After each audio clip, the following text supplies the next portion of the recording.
During a visit to the palace, Camilla's son's trunk was opened, and what followed next stunned the entire palace.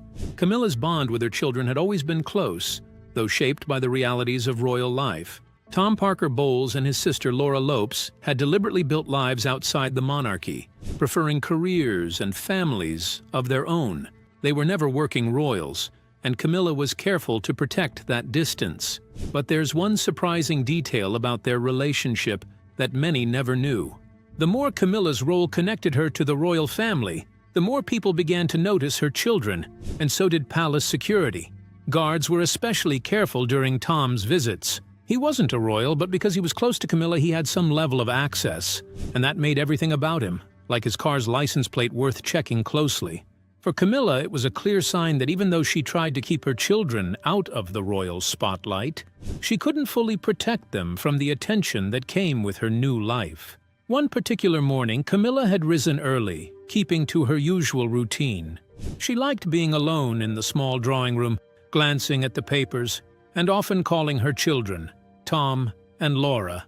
Those calls were short, rarely more than 10 minutes, but they kept her grounded. Despite her royal role, Camilla held tightly to her identity as a mother and grandmother. That same morning, Tom had come to visit earlier than usual and unannounced. Tom Parker Bowles is a well-known food critic and writer. He was never one for pageantry, but being the son of the Queen Consort meant his presence often drew attention, whether he liked it or not. He'd arrived in a black car, parking near the private entrance.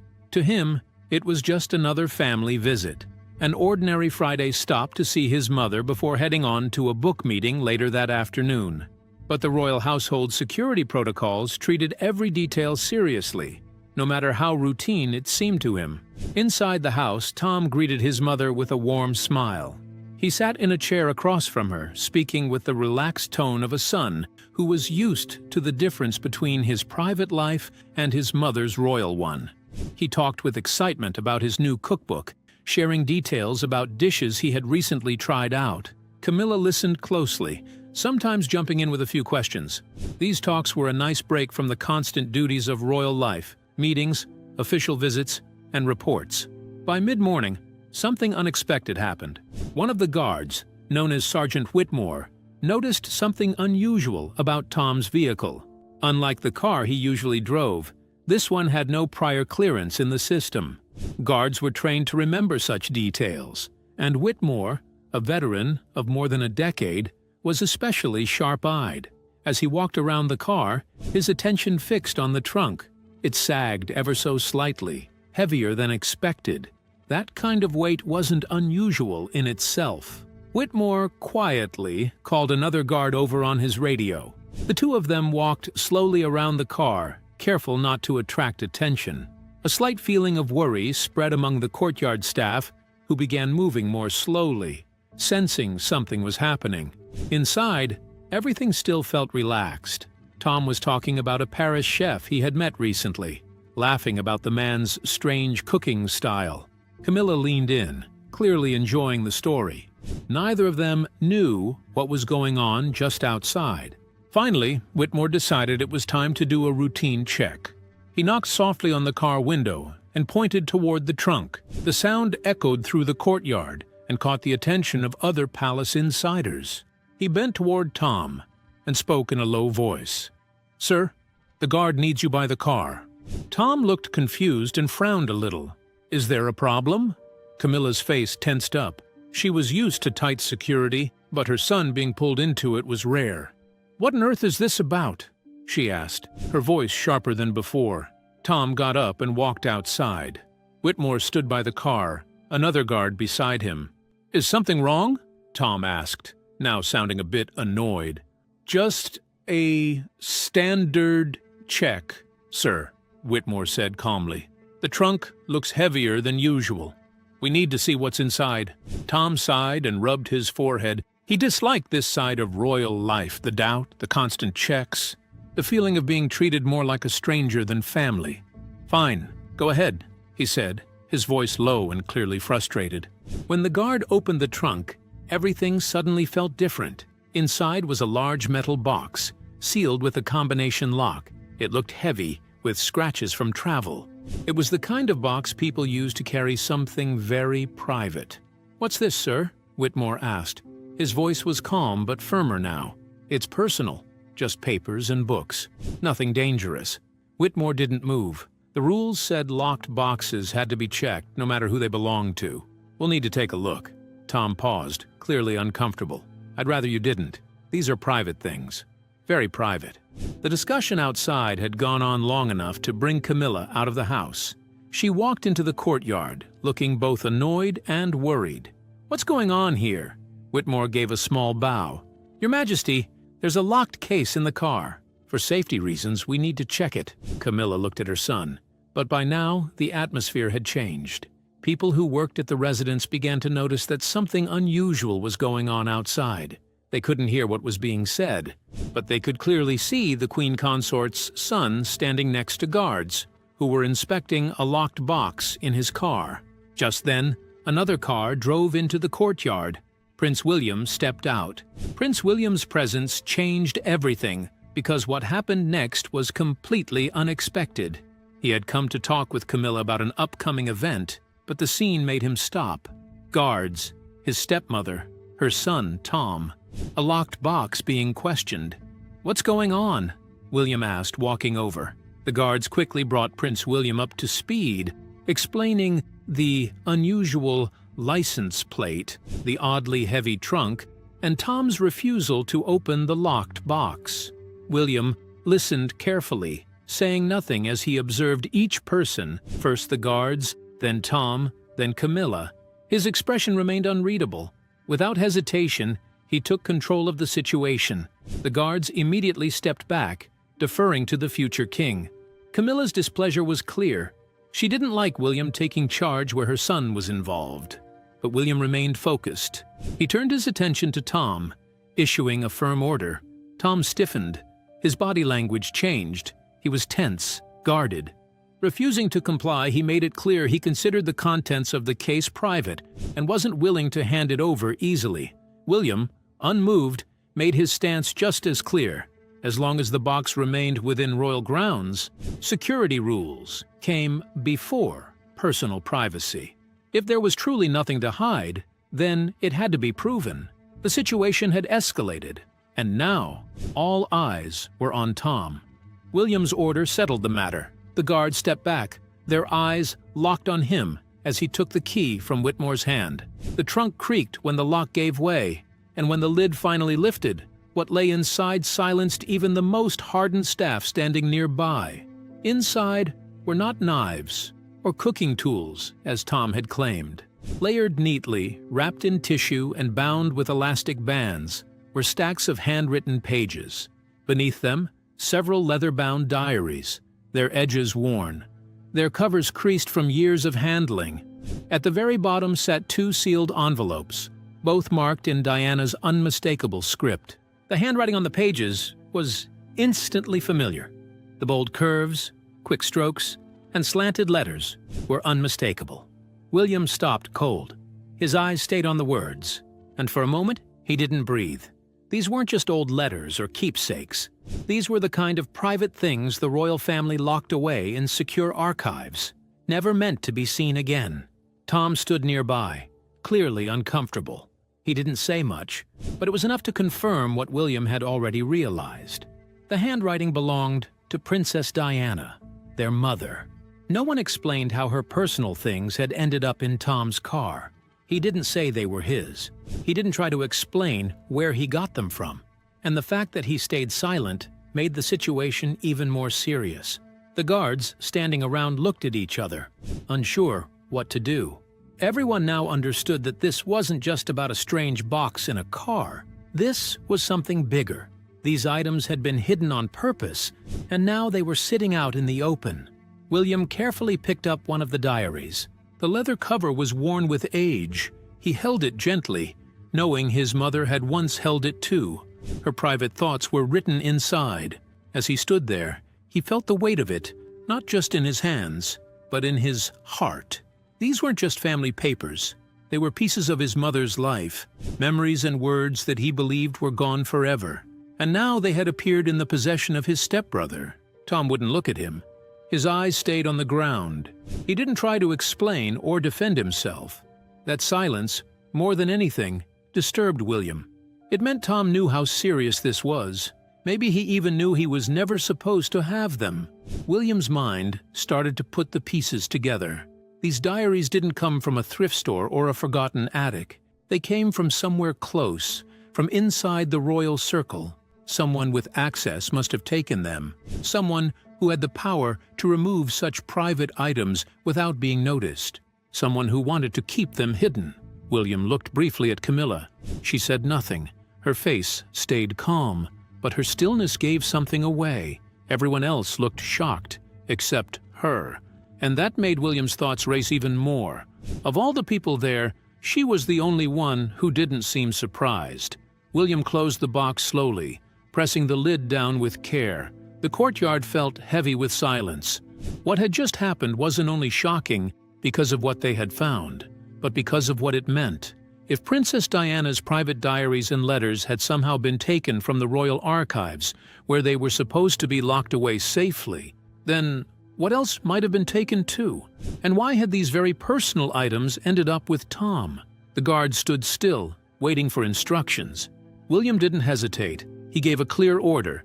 The box must be taken away immediately with no copies made, no one allowed to touch it, and no more questions asked. Whitmore followed the order at once. He called 2 more guards to help move the trunk into William's car. Tom looked up. His face was tight with emotion, but he said nothing. He looked like he wanted to defend himself, but at the same time, he knew he couldn't. It was clear he felt caught, and he couldn't decide whether to argue or to admit guilt. When the trunk was placed in William's car and the door closed loudly, it felt like the end of a moment, but not the end of the problem. For William, this was just the beginning. This wasn't just about someone holding on to his mother's belongings. It felt like someone had stolen from her legacy. And now, those stolen things had ended up with Camilla's son. Later that day, back at Kensington Palace, William carried the trunk into a private room. He placed it inside a secure safe, then asked all his staff to leave. He wanted to be alone. Slowly, he opened the trunk and lifted the first stack of letters. What he found inside stopped him cold. They were written in his mother's own hand in 1995, a painful time in her life. The letters were raw and honest. In them, Diana wrote about being followed by strangers, her phone calls being listened to, and how she always felt like someone was trying to trap her. She spoke of how Prince Charles acted like he didn't care.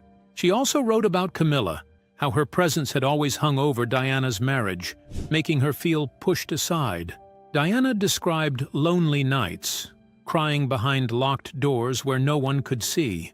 Then William found a diary entry written just a few months before his mother's death. It was even more shocking. Diana talked about meetings she had that were never officially recorded. She mentioned people, some by name, some only hinted at, and shared her fears that her life might be in danger. At the bottom of one of her letters, Diana had scribbled a chilling sentence. "If anything happens to me, it will not be an accident." William sat back in his chair, stunned. The words hit him hard. These weren't just old papers. They were his mother's voice, telling her truth, her fear, and her pain. These weren't written for the public or historians. They were her personal cries for help, locked away, stolen, and kept from him, until now. As night fell, Tom sat alone in his house, restless. The events of the day kept replaying in his mind. From his point of view, the confrontation outside Clarence's house had taken something from him, something he couldn't quite explain. Camilla, on the other hand, understood that the problem was now much bigger. Her son's careless actions had turned William's attention toward a part of the past she had hoped would remain hidden forever. If William decided to find out how those letters and diaries had gotten into Tom's hands, it would raise serious questions. How had those things left the royal vaults? Who took them? And how did they end up with Tom Parker Bowles? William had already begun asking himself those questions. The idea that what he found might be just a small piece of a larger problem kept circling in his mind. He couldn't stop thinking that someone had stolen Diana's letters that were kept in the palace. The trunk hadn't just revealed old papers. It had opened the door to a truth that was too big to ignore. Someone inside the palace had taken something that should have never been touched. And now that it was found, William had unknowingly started something much bigger, a consequence that even Camilla, the queen consort, would not be able to avoid. William barely slept. The lamp on his desk burned until dawn, throwing light over the scattered letters and diaries in front of him. Every page deepened the weight in his chest. By morning, the tiredness was clear on his face. He stepped away from the desk only when the first light broke across the palace grounds. He pressed the safe closed, locking the box away, then walked into his private sitting room, where aides were already waiting. The news of what had happened the previous day had not yet reached the public, but inside the walls of Kensington, Clarence House, and Buckingham Palace, the whispers were already loud. The first consequence came quickly. Security protocol required that an official report be written any time suspicious material was found on palace grounds. The guards who had flagged Tom's vehicle had already filed notes, and those notes now sat in William's hands. What was once a private family business was now on record and likely to leak. But it didn't end there. At 8 a.m., William made his first decision. He summoned Sir Clive Alderton, his father's principal private secretary, a man who had served Charles for years and was considered one of the most experienced figures in royal administration. William trusted him more than most. The conversation was short. The diaries and letters, William explained, had to be treated as stolen royal property. That meant protocols had to be followed. Sir Clive asked only one question: "Do you want this handled quietly or by the book?" William hesitated, then replied, "Both. Quietly but properly. If this looks like a cover-up, it will be worse than the theft itself." By mid-morning, a small crisis team was in place. Palace legal advisors were consulted, the same team that had handled the Sussex's departure in 2020 and the fallout over Prince Andrew's legal troubles. The lawyers spelled out the risks. First, possession of those documents and letters by anyone outside the archives could be considered theft under the Royal Collections Act. Second, the fact that they were in Tom Parker Bowles's car created a legal and political dilemma. He was not a working royal, but he was the queen consort's son. Prosecuting him would mean dragging Camilla's family into public scandal. Sparing him would look like favoritism. Either way, the crown's reputation would take a hit. By noon, William had called his father. Charles was at Highgrove that day, preparing for a scheduled engagement. The phone call lasted 20 minutes. Charles, weary from decades of family drama, listened carefully but offered little instruction. In the end, he told his son, "Handle it firmly, but don't let it destroy us." That response left William with both freedom and burden. He now had to decide whether to treat the matter as a family issue or not. Meanwhile, Camilla was not idle. At Clarence House, she spent the morning in tense conversation with her private secretary. Her face was pale, her hands restless. She knew exactly what was at stake. For years, she had endured the tabloid headlines branding her the other woman. Becoming queen consort had been her slow redemption. But if those news surfaced, it could all collapse in a matter of days. Her first instinct was to shield Tom. According to palace insiders, she telephoned Tom and instructed him not to speak to anyone or answer any questions. It was the blunt truth. If she was tied too directly to the discovery, if anyone even suspected the letters had passed through her hands, the scandal would not stop at her son. It would affect her. Back at Kensington, William's aides debated the next steps. Some argued for police involvement. Others suggested the documents could be quietly taken into the royal archives at Windsor, with no word spoken. But William rejected both extremes. He understood that doing nothing would make it look like the monarchy was hiding something. In recent years, secrecy has always backfired. The Andrew scandal, for instance, had ballooned because the palace's first instinct was silence. Later, William made his second decisive move. He ordered that Tom Parker Bowles be formally questioned, not by police, but by royal legal officers. This way, a record would exist, but without handing control to Scotland Yard or the press. The questioning took place that same afternoon in a discreet office at Clarence House. Tom admitted to having the trunk, but refused to explain how it came into his possession. His tone was defensive. even combative. "They've been hidden for long," he told the officers. "If you think I broke into some vault to get them, you're not correct, but I'm not saying anything more." The officers noted his words carefully. The lack of explanation only deepened suspicion. Within hours, the file was on William's desk. That evening, William faced his most difficult choice yet: whether to press the matter further and risk turning it into a criminal case, or to contain it within the family. He sat alone in his study again, Kate entering briefly to check on him. She placed a hand on his shoulder and asked, "What will you do?" He replied quietly, "If I let this slide, I will weaken the crown. If I push, I destroy them. Either way, it stains us." The consequences were already bleeding outward. Journalists who regularly followed the royal family had started to pick up bits of the story. One reporter from the Times called the palace press office late that night, asking if there had been an issue with private items at Clarence House. The press team, unprepared, gave their usual denial, but the fact that the question was being asked at all confirmed William's worry. The story wouldn't stay secret for long. In the days that followed, the royal household went into full crisis mode. Lawyers started writing up possible public statements. Security was made tighter around Kensington Palace to stop any more leaks. Behind closed doors, royal staff argued about whether to quietly inform the Prime Minister in case the situation turned into a bigger problem for the country. For Camilla, the stress was too much. At a private dinner with King Charles 3 nights later, she finally broke down in frustration. There were now 3 risky paths ahead. First, William could keep the discovery hidden, but that would make it seem like he was part of another royal cover-up. Second, he could expose Tom, which might tear the family apart and cause a major scandal. Third, he could release only some of the documents, enough to show honesty, but not enough to satisfy everyone.